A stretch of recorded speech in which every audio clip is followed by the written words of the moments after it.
Muchísimas gracias, Karina. Muchísimas gracias por la invitación y felicidades por las magníficas jornadas, me encanta. Saludos a todas y a todos.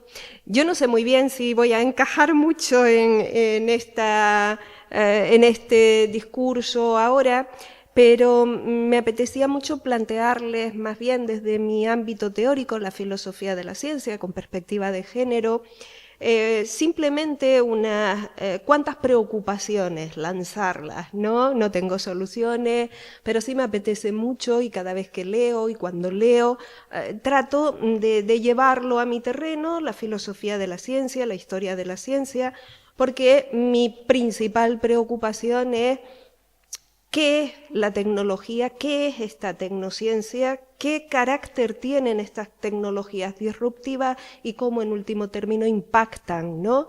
Ya no tanto sobre nuestras vidas, que también, sobre el trabajo, sobre la administración, sobre la educación, por supuesto, todos son ámbitos de interés particular, pero me interesa también trasladarles qué imagen del conocimiento es el que al final acabamos desarrollando, ¿no?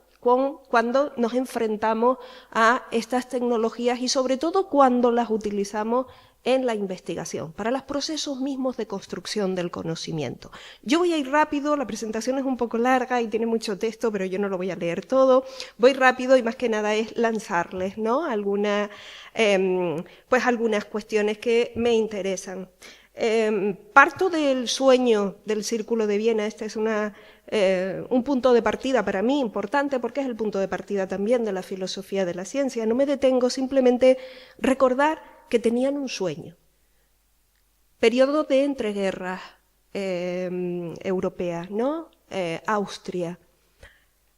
Tenían un sueño de unificar el conocimiento, dejar atrás todos los sistemas de pensamiento que no tuviesen una fuerte imbricación racional, con base empírica, problemas, conceptos bien analizados desde la lógica.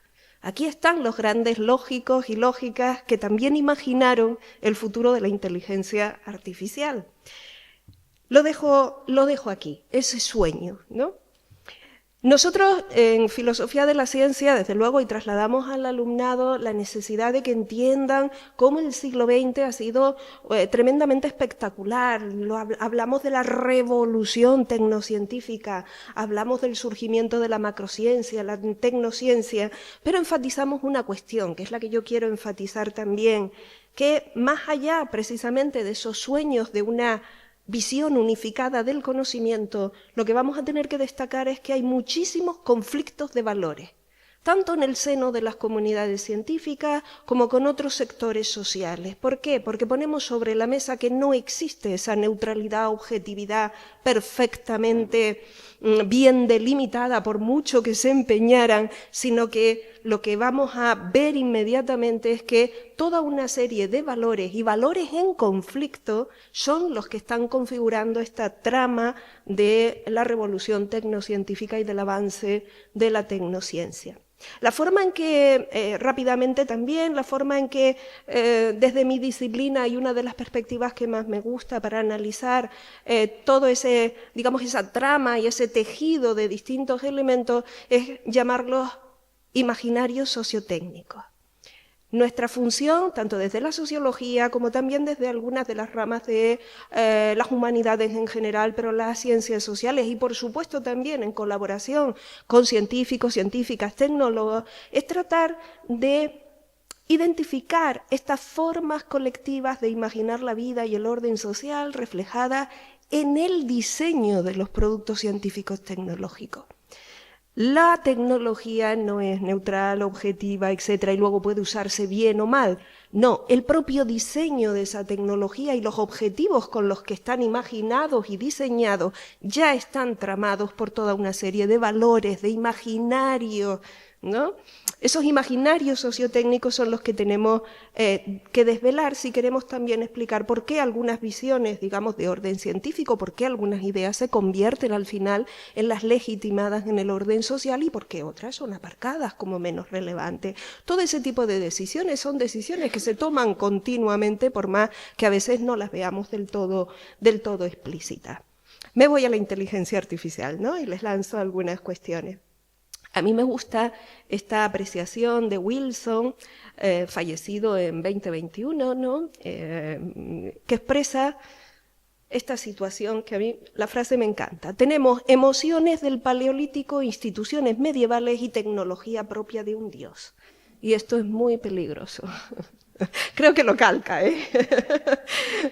Bien, ¿cómo manejamos entonces esto, no? Nos armamos de perspectivas, tratamos de ser muy cuidadosos, de tener todos los elementos en juego, pero la realidad es que esta es una tecnología extremadamente poderosa y nos asombra todos los días, ¿no?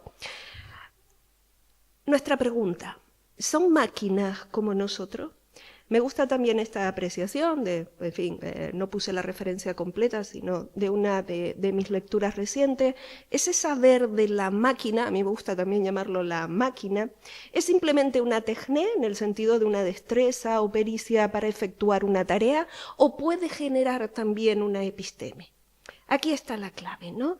Que es solo una técnica que usamos mejor, peor, más sofisticada, menos sofisticada en los maravillosos desarrollos que nos enseñó la compañera, los 30.000 herramientas que se utilizan, genera una episteme. ¿Qué está generando desde el punto de vista del conocimiento? ¿Y qué percepción tenemos nosotros ahora del conocimiento que se genera? Bueno, ahí he puesto simplemente un párrafo del libro blanco para destacar al final que esa inteligencia artificial conlleva una serie de riesgos potenciales, opacidad en toma de decisiones, discriminación de género de otro tipo, intromisión en nuestras vidas privadas o uso con fines delictivos, cosas que todos ya obviamente conocemos.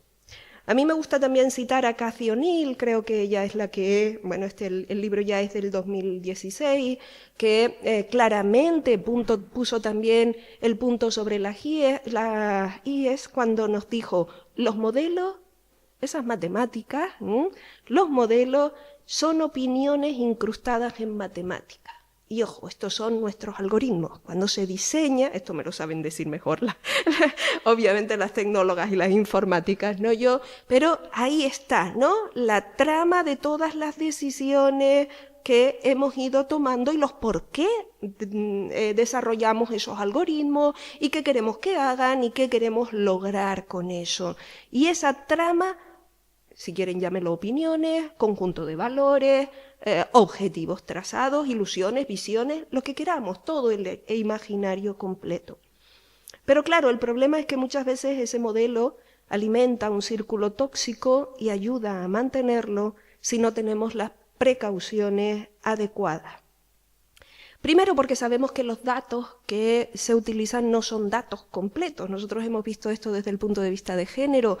Las mujeres, los datos relativos a la experiencia de las mujeres no están tan presentes en todos esos millones y millones de bases de datos como sí están los del sujeto que nos representa universalmente al ser humano, ¿no? Primer problema, prácticamente aquello que refleja nuestras experiencias, deseos, vivencias, producción, ya lo veníamos denunciando y trabajando para hacer visible la producción de las mujeres desde los años 70 del siglo XX con todas las disciplinas, ¿no?, específicas de género. Resulta que no están, no hay una representación equitativa, ¿no? No están. Si además lo utilizamos en esas herramientas, algunas herramientas, y me gusta mucho también esta visión de Virginia Eubanks, cuando ella dice, ojo, que encima cuando lo aplicamos para procesos de toma de decisión en la administración, ¿no? Selección, quién recibe una beca, quién recibe una ayuda médica. Ella pone muchos casos de Estados Unidos y esto ya tiene también, los casos que ella recopila son de hace mucho tiempo, cuando Microsoft empezó a instalar en prácticamente todos los estados de Estados Unidos herramientas de inteligencia artificial para tomar decisiones, por ejemplo, para conceder las ayudas de beneficencia, ¿no?, para la gente. Y la verdad que lo detalla claramente cómo se producen toda una serie de, obviamente, injusticias al final, porque realmente el objetivo principal era ahorrar dinero, ¿no? Entonces, bueno, ella muestra, y lo sabemos también, cómo los datos muchas veces actúan para reforzar la marginalidad cuando se utilizan para señalar a algunas personas y como sospechosos de algo, entonces sufren escrutinio adicional y entonces acaban en círculos viciosos que en realidad ella lo llama un ciclo de retroalimentación de injusticia, con lo cual pues hay que tener mucho cuidado con esto. Finalmente también, respecto al trabajo, este es un texto también de Lucía Velasco que a mí me gusta especialmente porque plantea qué va a pasar con el trabajo, ¿no? Pero también, y para conectarlo con la educación, ojo a lo que nos dice, la mitad de lo que aprendiste hace 5 años es prácticamente irrelevante y casi todo lo que aprendiste hace 10 está obsoleto en este nuevo mundo. La media o la vida media de una habilidad aprendida es de 5 años y yo creo que esto es mucho. Tenemos que estar continuamente aprendiendo, ¿no? Traslademos esto al trabajo, pero trasladémoslo también a la educación, ¿no? Y finalmente, porque tampoco, bueno, tú avísame Karina cuando yo tengo que terminar, porque voy cerrando, ¿no? Simplemente plantearles una última cuestión que es en la que estoy trabajando y es ¿qué pasa con la investigación y la inteligencia artificial? La investigación. En muchos campos del conocimiento, ¿no?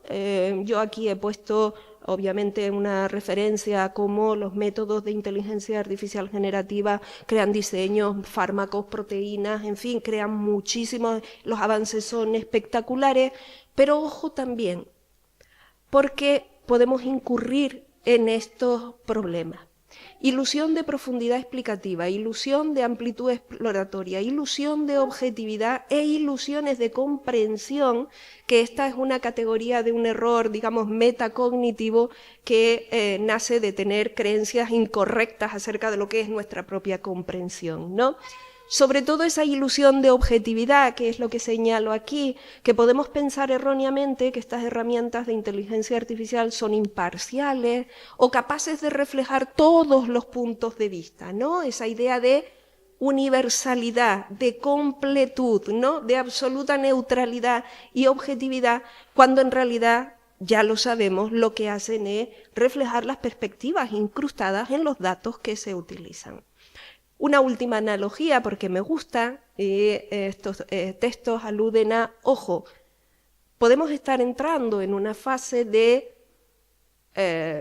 monocultivo científico, de promover monocultivo científico, cuando lo que nos interesa son esos otros cultivos de diversidad, de distintos elementos que ayudan a conformar ideas mucho más complejas, ¿no?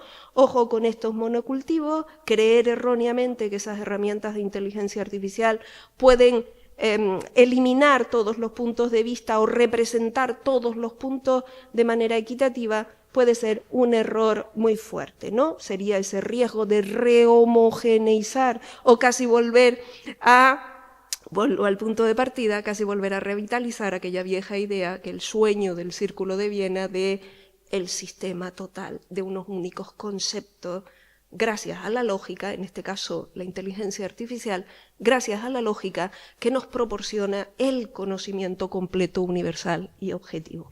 Son solo unas ideas poner sobre la mesa y luego, pues como punto de salida, la necesaria implicación de la ética en la investigación, del desarrollo de la investigación e innovación responsables, etc. Bueno, simplemente lanzo cuestiones.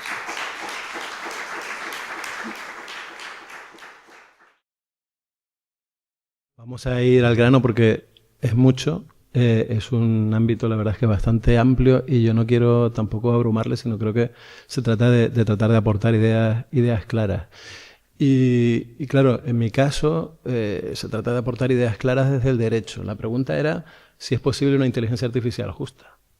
ese es el reto un poco que tenía y que digo, pues ¿es posible o no es posible? Y claro, es que eso de justicia a alguien de derecho pues le suena, bueno, pues nosotros en derecho aplicamos una técnica para que una persona que tiene una concepción de la vida, una concepción del mundo muy distinta a la de uno, llegue a la misma conclusión cuando se da un problema social o un problema entre dos personas. No importa lo que pienses, vas a dar una solución muy parecida. Entonces digo, pues vamos a juzgar. Tal vez podemos juzgar la inteligencia artificial con los criterios del derecho y saber si cumple esas reglas para dar una respuesta que desde el derecho consideramos justa. Cabe decir que de lo que se ha estado diciendo, que evidentemente esto plantea conceptos como qué es la justicia. Y claro, no voy a una concepción ética. Uno tiene unos criterios de justicia, otros tienen otros. Yo creo que es un poco el concepto inglés de fair, ¿no? de correcto, de que no te engaña, algo de lo que te puedes fiar, una herramienta de la que te puedes fiar. Esa es la idea de justicia.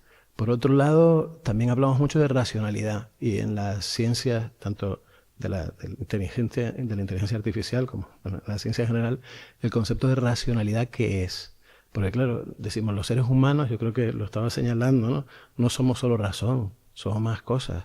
Ahí estaba la tecnología para dioses, pero unas mentes y unos sentimientos que obedecen a otras épocas. Yo creo, y reivindico un poco, si no a lo mejor las ideas del Círculo de Viena, sí la creencia de que nos podemos poner de acuerdo. Que podemos tener distintas concepciones de la vida y ponernos de acuerdo, eso es lo que hace el derecho. Y entonces yo voy a intentar, pues decir, oye, ¿nos sirve para ponernos de acuerdo o no? Y vamos a ver, esto lo puedo hacer aquí, ¿verdad? Vale. Bueno, al final se los doy también, si se la quieren descargar, no pasa nada. Este es el planteamiento, lo mismo, mucho texto, me voy a las ideas base, que es supuesto de hecho, a través de la técnica jurídica tenemos una consecuencia jurídica. Da igual que pensemos distinto. Por tanto, ¿puede la inteligencia artificial ser justa? Pues vamos a decir, cumple la inteligencia artificial con las exigencias del derecho. Yo no me voy a ir a la normativa, ni se apuren. Lo único que les digo aquí es que nuestros principios generales están, en derecho decimos la pirámide de Kelsen, hay una norma suprema que es la Constitución, ahora tendríamos que matizar y decir, bueno, el derecho de la Unión Europea, tratados internacionales, pero da igual, hay unas reglas que todos consideramos que son superiores, hay unos valores sociales que rigen y que son los principios. Entonces no me voy a tener que ir, aunque al final se las mencionaré, a la normativa sobre inteligencia artificial. Para entendernos todos tenemos que ir a los valores que compartimos. Esa es un poco la idea. Y bueno, los valores que compartimos, aquí están muy detallados, voy a tratar de resumirlos, que son tres, o sea, que tiene que cumplir, qué hacemos para aplicar las normas correctamente. Primero, que la justicia es un monopolio público, es decir, yo no aplico justicia. La justicia no la hace uno, la justicia está institucionalizada. Las resoluciones de la justicia, pero también las administrativas, tienen que estar motivadas precisamente para poder recurrirlas y después tiene que haber transparencia, ¿vale? Y están orientadas a garantizar la libertad del individuo, garantizar que puedas tomar decisiones libremente, que empoderarte, ser lo que tú quieras ser. Bien, esto, nada, simplemente les puse la imagen de la justicia aquí para decir que no es una cosa nueva, que es tradicional y está en los iconos de la justicia. La espada es símbolo de poder público, es la administración. La venda en los ojos es la imparcialidad. Tiene que ser gente que sea imparcial, ajenos al problema. Y la balanza está diciendo, bueno, hay que medir, hay que aplicar unas reglas de forma objetiva y justificarlo motivadamente. ¿Puede hacer esto la inteligencia artificial?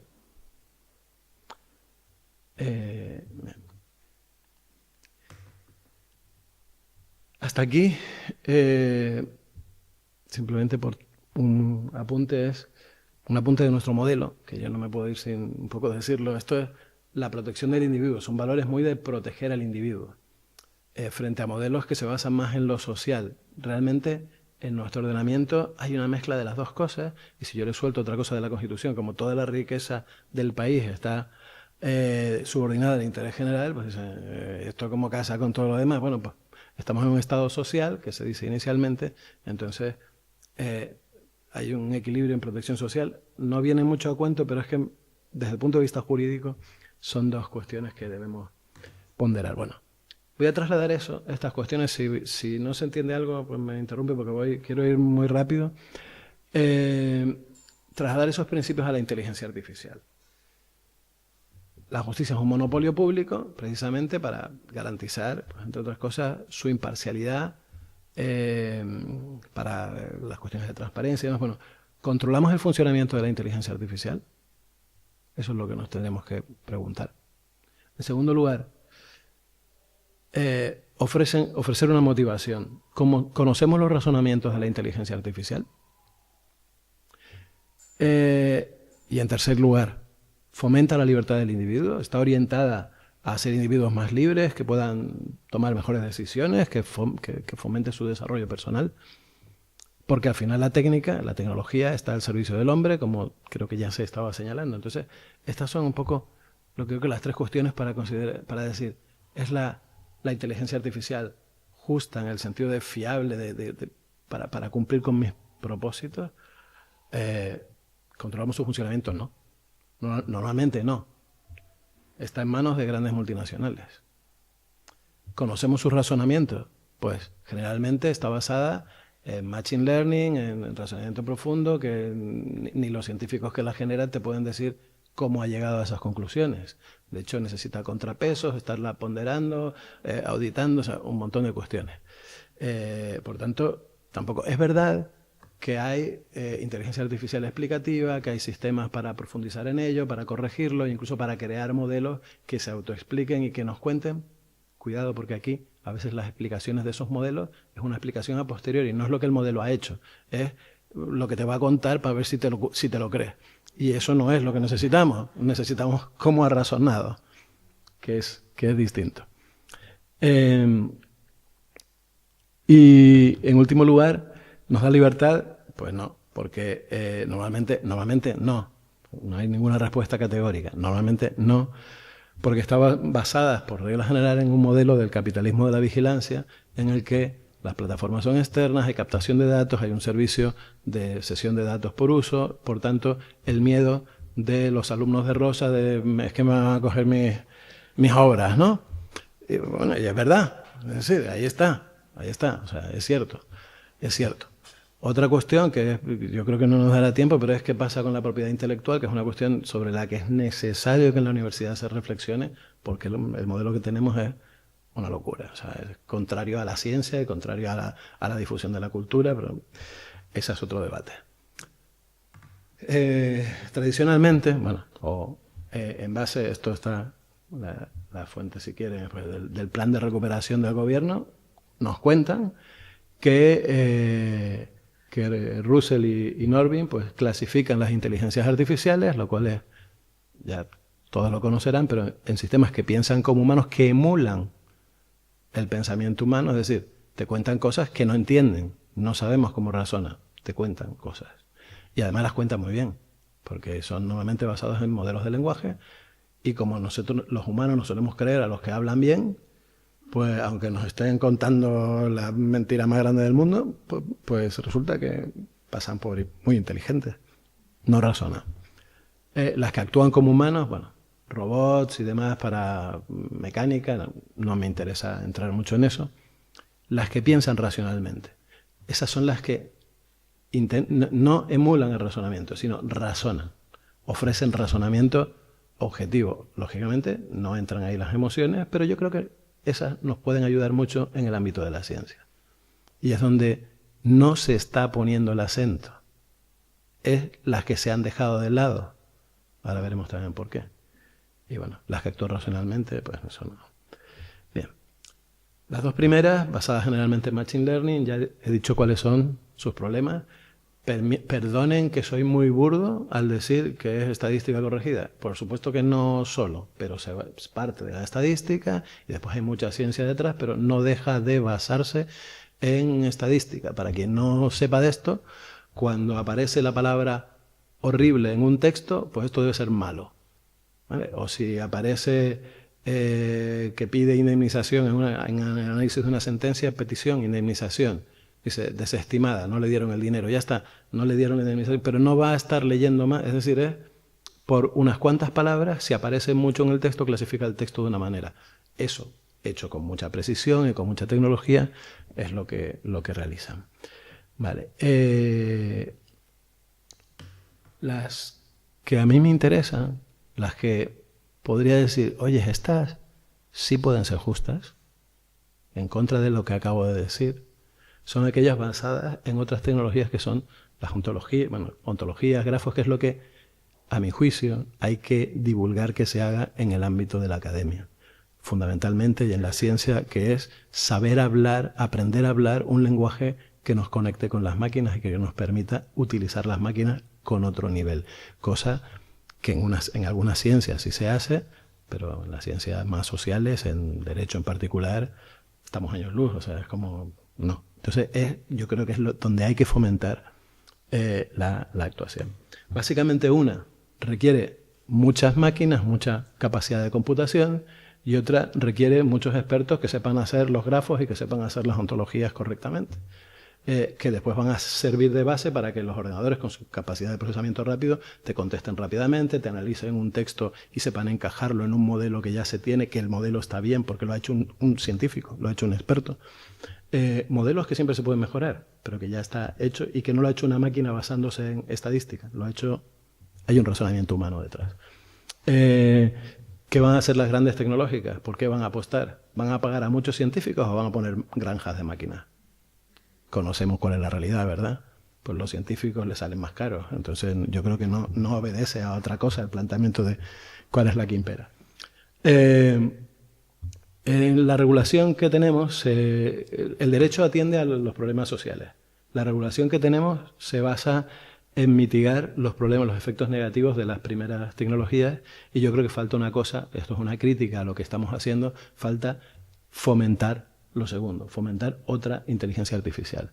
Entonces, bueno, es verdad que aquí está la regulación europea, que sí que limita, prohíbe algunas inteligencias artificiales, fundamentalmente con la regulación que tenemos, que se suma a la regulación sobre protección de datos. Hay muchos sistemas que no se podrían utilizar, muchos sistemas de los que se usan habitualmente que no podríamos utilizar, pero más allá de si podemos o si no podemos o cómo podemos, a mí lo de hay que usar bien la tecnología es una excusa de los que implantan estas tecnologías y quieren que se usa para trasladar la responsabilidad al usuario. Úsala bien y entonces no hay problema. No se puede, hay cosas que no se pueden usar bien. Es curioso que excluyan, la regulación europea excluye los modelos que piensan racionalmente, precisamente porque no plantean problemas. O sea, y se centra en los que plantean problemas. Es verdad que no la llama inteligencia artificial, pero bueno, nos da igual. Es una... mis conclusiones, que podrían ser muchas, se los voy a limitar a dos. Uno, la inteligencia artificial que se usa habitualmente, la generativa, no puede ser justa y plantea problemas de sesgo. Entonces, ¿eso quiere decir que no se pueda usar? No, no quiere decir que no se pueda usar. Quiere decir que hay que saber lo que hace. Quiere decir que si encuentra una molécula que cura un cáncer, oye, magnífico. Pero es que va a necesitar después un razonamiento científico. Ese razonar científico necesita científicos que lo razonen. Si en la educación usamos esto y promovemos esto, no vas a tener científicos que razonen después.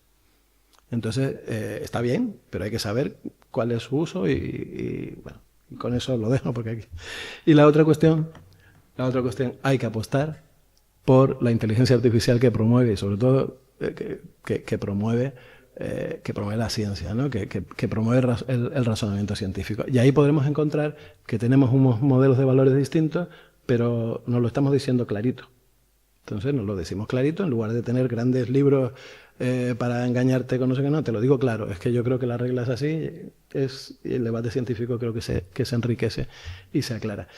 Y bueno, yo pues con esto le damos las gracias de nuevo y espero no haberme pasado.